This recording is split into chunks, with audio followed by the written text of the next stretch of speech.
El ex ministro del Interior, actual senador del Partido Nacional, Luis Alberto Heber, planteó en el Congreso del sector herrerista que vivir en la calle sea un delito y castigar a esas personas con trabajo comunitario para reducir la cantidad de personas que se encuentran en esta situación. Bueno, esto claramente generó una discusión entre el oficialismo y la oposición sobre si esta medida ya es ley o no lo es. Y para interiorizarnos al respecto estamos en contacto con Valeria España, que es abogada especialista en derechos humanos. Valeria, muy buenos días.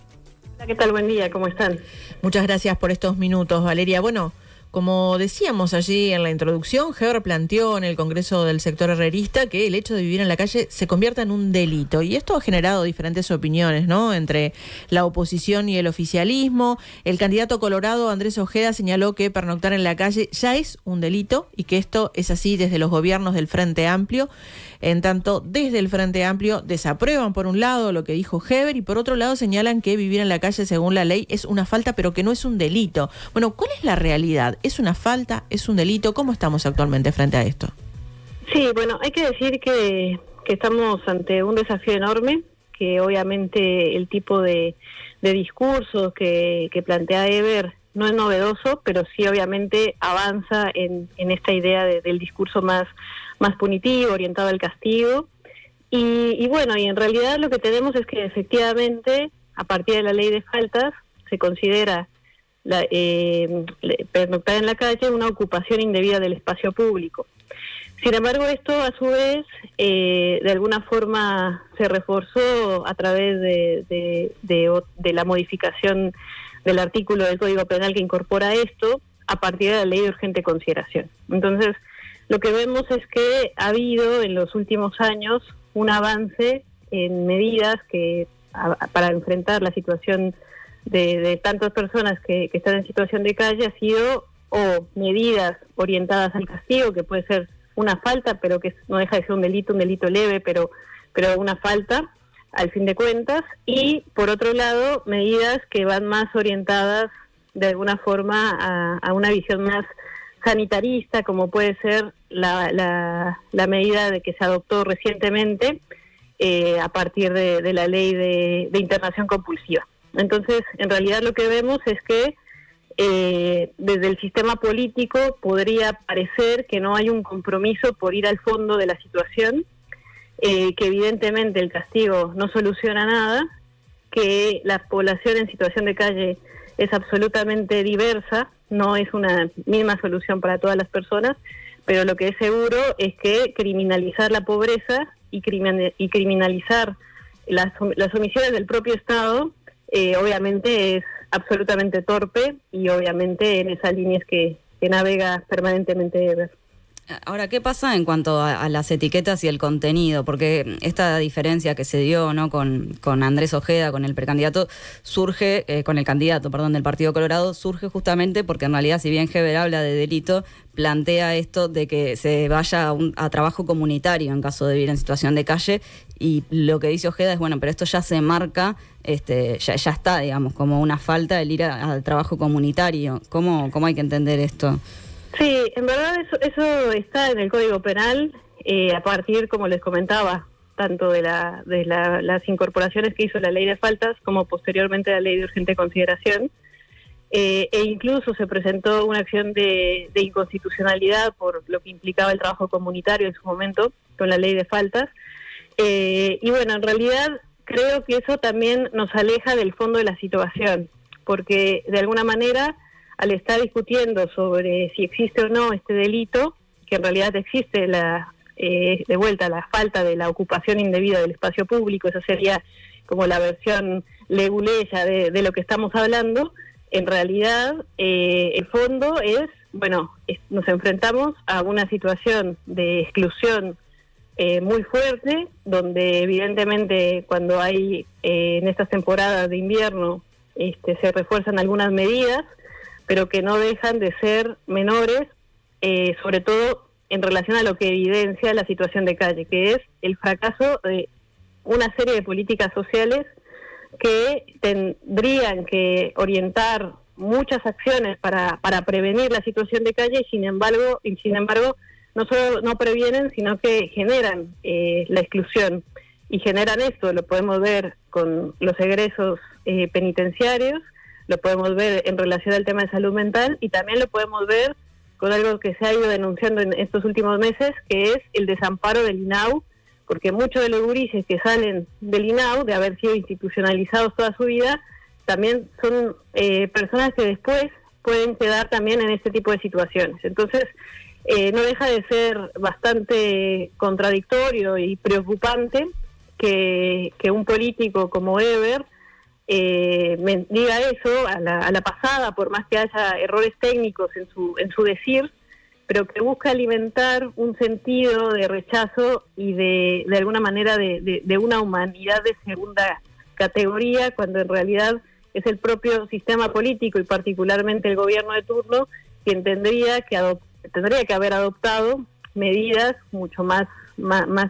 de alguna manera más efectivas en relación a la diversidad de casos por los cuales una persona termina en la calle, ¿no? Valeria, sí. te quería preguntar, ¿qué tan viable es esto de que un juez ordene que a una persona realice trabajos comunitarios por vivir en la calle? Pensándolo en términos prácticos, ¿esto se podría implementar?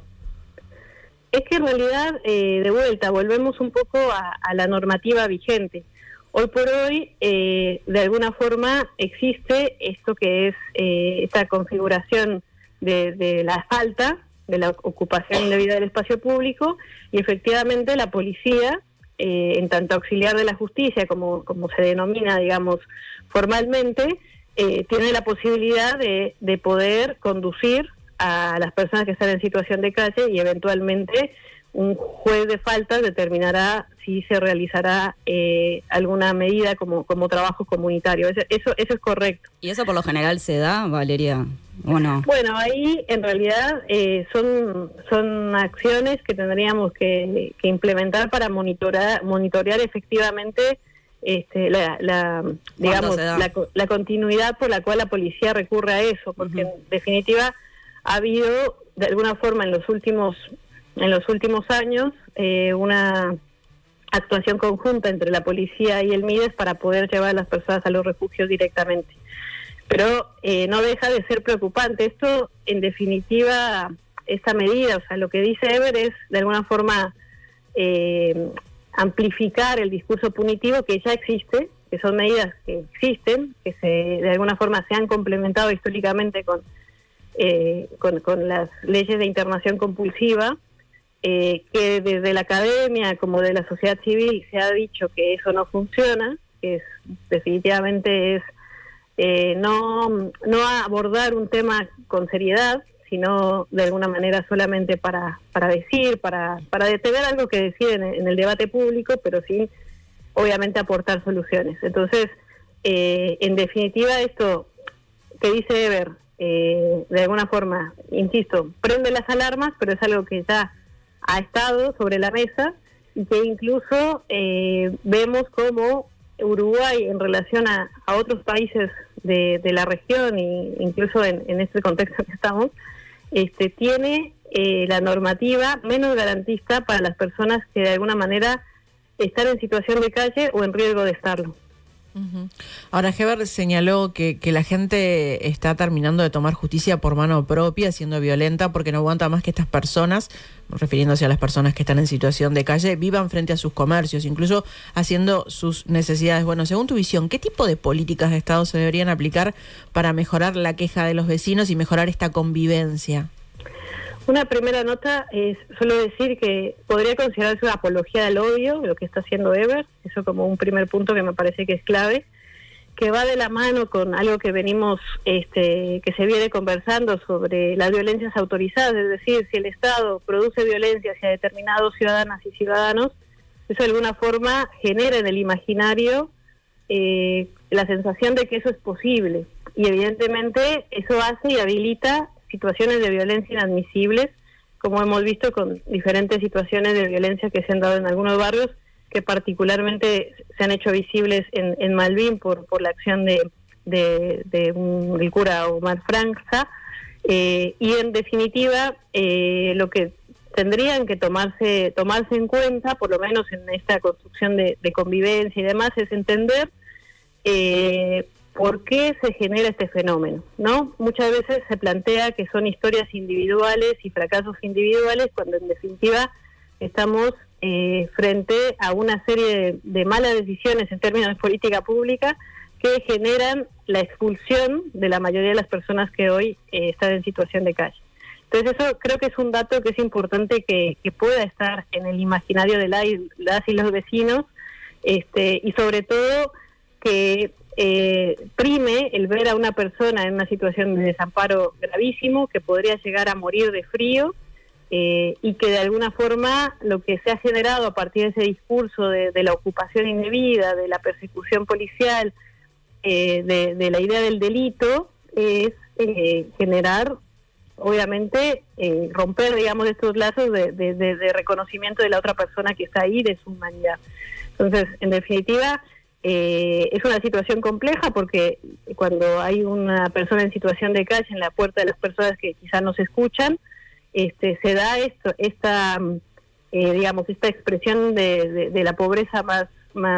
clara, donde una persona claramente no tiene su derecho a la vivienda satisfecho, pero hay otra serie de derechos que han sido vulnerados, y que eso es lo que no se está viendo en cuanto a la responsabilidad del Estado. O sea, en definitiva, los vecinos no tienen por qué tomar medidas de violencia contra esa persona, sino, en definitiva, bueno, entender que ahí hay otras situaciones que tendrían que abordarse de mejor manera, que el Ministerio de Desarrollo Social lo ha venido haciendo en los últimos años, sin duda, pero el problema y la situación y la falta de acceso a derechos de esas personas obviamente excede cualquier tipo de política o medida que pueda implementar el MIDES. Bueno, hablando del MIDES, justamente dispuso 24 hogares de 24 horas, mientras tanto siguen funcionando también refugios nocturnos. ¿Cuál es la realidad de las personas en situación de calle en relación a estos cambios que se realizaron? ¿Son suficientes? ¿Estuvieron bien hechos? Los cambios son muy recientes, ha habido miradas cruzadas en relación a, obviamente, las autoridades que evaluaron y definieron generar estos cambios, y por otro lado, obviamente, los representantes de las y los trabajadores que están en estos refugios, que han alertado de la insuficiencia de los cambios e incluso una precarización de las condiciones, tanto de los usuarios, de las personas que están ahí, como de las y los trabajadores. Pero lo que también ha evidenciado el aumento de personas que están pernoctando en el espacio público es que en los refugios también se generan diferentes formas de violencia institucional, donde evidentemente también no terminan siendo una solución. Entonces, lo que tenemos que discutir de alguna manera como comunidad es, en definitiva, que esas medidas terminan siendo paliativos que terminan definiendo una política y que en definitiva el problema de fondo no se termina resolviendo, ¿no? Entonces, ha habido estos cambios que se pueden hablar, bueno, estos cambios de cambio de centros nocturnos a 24 horas, que fueron 24, y después un aumento en cupos en el marco de la temporada de invierno, pero que en definitiva, además de las valoraciones que hagamos sobre la implementación de esta política a partir del propio relato de usuarios y usuarias que relatan situaciones muy complejas, en realidad es pensar que eso tampoco está resolviendo la situación de fondo, porque muchas personas entienden que no están hay otros derechos que se vulneran también a la hora de llegar a un refugio, y quien nos escucha, en definitiva, también quizá le cuesta entender cómo funciona el sistema de refugios, porque tiene su complejidad, porque no todas las personas que llegan a un refugio pueden quedarse de forma permanente ahí. Entonces, para poder lograr la permanencia, bueno, se generan determinados criterios que también hacen que sea difícil que una persona que se ha encontrado en una situación compleja pueda sostener eso. Y pensando, Valeria, en estas personas que se encuentran en situación de calle, muchas tienen problemas vinculados a adicciones. ¿Se ha visto reflejado de alguna manera el incremento de 20 millones de dólares que dispuso el gobierno el año pasado para atender las problemáticas vinculadas a salud mental y adicciones? No, definitivamente no. Obviamente es un diálogo que habilitaría un programa en sí mismo. Los desafíos en relación de salud mental y de política de drogas, sin duda. Pero lo cierto es que por lo pronto las propias personas y los organismos que tendrían que dar cuenta de esto, de alguna forma reconocen que no hay recursos para poder sostener las diferentes situaciones, y que incluso, por ejemplo, existe un colectivo de personas en situación de calle que es NITEP, que ha planteado de alguna forma, incluso en relación al consumo problemático de sustancias, que era de alguna forma muy contradictorio que se hablara de internación compulsiva, cuando en definitiva hay muchas personas que asumen su situación, que quieren poder recibir algún tratamiento en relación a la dependencia de sustancias, y no encuentran una respuesta institucional. O sea, tenemos, insisto con esto, que cuando abordamos el fenómeno de la situación de calle, vemos los diferentes problemas estructurales que hay en relación a políticas bien concretas que evitan que estas situaciones se puedan prevenir. Lo vemos en relación al tema salud mental, en las situaciones que se padecen en las instituciones psiquiátricas hoy por hoy. Lo vemos en relación al tema penitenciario, en las condiciones que viven las personas que están privadas de libertad, las pocas oportunidades que tienen a su egreso. Pasa lo mismo con las y los gurises que están institucionalizados en el INAU, que no solo no son protegidos, sino que son puestos en situaciones de mucha vulnerabilidad, como hemos visto en algunos casos de gurises que han fallecido en los últimos años. Un caso en 33 reciente. Sí. Y bueno, y también lo vemos obviamente en cuanto al tema de vivienda, porque también es cierto que al mismo tiempo que vemos esto, no hay que olvidar que con la ley de urgente consideración se habilitó esta idea de los desalojos expresos. Uh-huh. Estamos hablando de que en lugar de dar medidas, de tomar medidas, el gobierno para mejorar las condiciones de acceso a la vivienda y de proteger las garantías de permanencia, que es lo que vemos que también genera la expulsión, propuso un mecanismo sin garantías que exponía más a las y los inquilinos. Entonces, vemos que desafortunadamente se han tomado malas decisiones que en la sumatoria hacen que parezca que es un fenómeno que está desbordado y que no tiene solución, cuando en realidad a partir de articulación interinstitucional se podrían empezar a tomar medidas, no solo para el abordaje de las situaciones que ya están, sino para la prevención, sin duda. Valeria, otro tema que has trabajado mucho es la situación de los inmigrantes en nuestro país, y en ese sentido Heber propuso deportar a inmigrantes que delinquen en el país. Bueno, textualmente dijo: estamos de acuerdo en que sigan pagando penas acá personas que son extranjeras y que cometen delitos, deportación a aquellos que vieron acá, no solamente por el costo que nos significa mantenerlos en la cárcel, que es alto, sino que cuando hay sentencia de un juez y está condenado, para afuera, acá no los queremos, sentenció Heber. Bueno, ¿qué valoración haces de estos dichos de Heber? De vuelta, él en definitiva me parece que él habla de temas que no conoce y lo hace de una manera para generar alarma pública, obviamente por lo que él dice. No es la primera vez que lo expresa. De hecho, a los 3 días de haber asumido como ministro del Interior, en una conferencia en el marco de una reunión del Mercosur, de alguna forma retomó algunas ideas parecidas, e incluso retomando la ley de los indeseables de la época de Terra. Entonces, bueno, que nos remite a 1934. Entonces, obviamente él no tiene ideas novedosas, y al no tener ideas novedosas tira ese tipo de expresiones de mucha violencia, como decía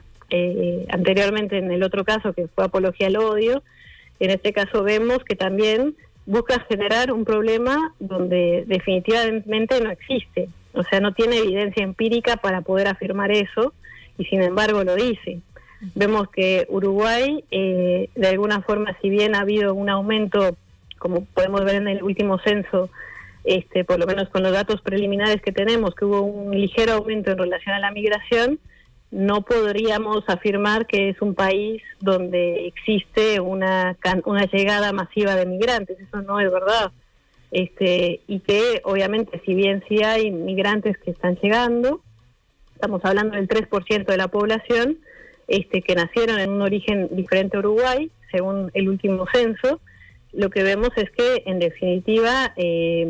también las condiciones que viven las personas migrantes, de alguna forma, vemos que hay ciertas dificultades en relación a la violencia que pueden sufrir por su origen nacional, como este tipo de discursos, o la discriminación, o la dificultad para acceder a determinados derechos. Pero los datos que él plantea son totalmente falsos. Incluso porque, si bien hay puede haber personas privadas de libertad que su origen nacional sea extranjero, la mayoría de ellas no vinieron con un ánimo de radicar y vivir en Uruguay. Entonces, bueno, también vemos que él utiliza esto más que nada para un discurso claramente pegado al punitivismo y bueno, evidentemente no se sostiene. Valeria España, abogada especialista en derechos humanos, muchísimas gracias por esta comunicación. Muchas gracias a ustedes, que tengan un lindo día. Gracias.